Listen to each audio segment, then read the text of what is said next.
Shalby hospital से गुजरात ની પ્રથમ ટેલી રોબોટિક બેરિએટ્રિક સર્જરી સફળતાપૂર્વક પૂર્ણ કરી। ઓળંગી 1000 કિલોમીટર દૂર ગુરુગ્રામથી સર્જને રોબોટિક સિસ્ટમનું સંચાલન કર્યું। અમદાવાદમાં દર્દી પર સફળ ઓપરેશન કરીને ભૌગોલિક સીમાઓ અમદાવાદ 10 ઓગસ્ટ તબીબી ક્ષેત્ર એક ઐતિહાસિક સિદ્ધિ નોંધાવતા શેલ્બી મલ્ટી સ્પેશિયાલિટી હોસ્પિટલે ગુજરાતની પ્રથમ ટેલી રોબોટિક બેરિયાટ્રિક સર્જરી સફળતાપૂર્વક પાર પાડી છે।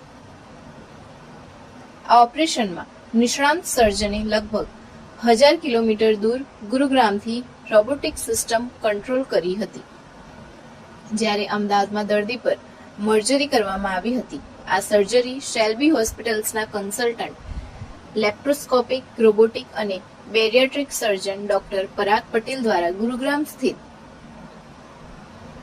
58 ઇનોવેશન સેન્ટરથી રિમોટલી કરવામાં આવી હતી। અમદાવાદ સ્થિત શેલ્બી હોસ્પિટલ ખાતે ડોક્ટર સૌરભ દામાનીના નેતૃત્વ હેઠળ bariatric and laparoscopy GI and bariatric surgeon Shalby hospital Ahmedabad ખાતે કામ કરું છું।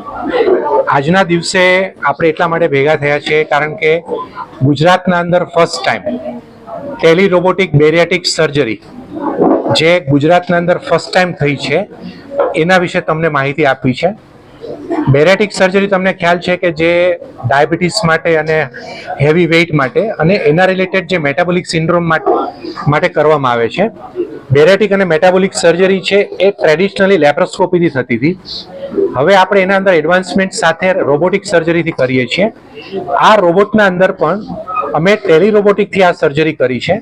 તો આ સર્જરીમાં ખાસિયત એ હતી કે હું 950 કિલોમીટર્સ અવે ફ્રોમ અમદાવાદ ઓફિસમાં બેઠો હતો, ત્યાંથી કોન્સોલ ઉપરથી મારું પેશન્ટ અમદાવાદ શેલ્બી હોસ્પિટલના ઓપરેશન થિયેટરમાં હતું અને ત્યાં અમે સર્જરી પરફોર્મ કરી। અમે 3 પેશન્ટની સર્જરી પરફોર્મ કરી। ત્રણેય પેશન્ટ અત્યારે સ્વસ્થ છે। ત્રણેય પેશન્ટના BMI 51, 43 અને 45 છે। પેશન્ટ્સને ડાયાબિટીસ, હાઇપરટેન્શન, સ્લીપ એપનિયા અને ઓબેસિટી રિલેટેડ બધા કોમ્પ્લિકેશન્સ છે। પેશન્ટ્સની ગઈકાલે સર્જરી કરી છે અને આજે પેશન્ટ્સ ડિસ્ચાર્જ પણ થઈ ગયા છે અને આપણી સાથે વાત કરવા માટે પણ ઉપલબ્ધ છે। આ એક મોટો માઇલસ્ટોન છે considering the future development in medical science.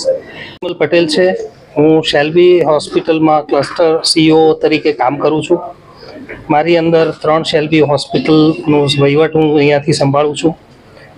આજનો જે કાર્યક્રમ આપણે મિત્રોને જે ભેગા કર્યા એની પાછળનો હેતુ હતો કે એક ઐતિહાસિક ઇવેન્ટ ગઈકાલે ઘટના બની ગઈ।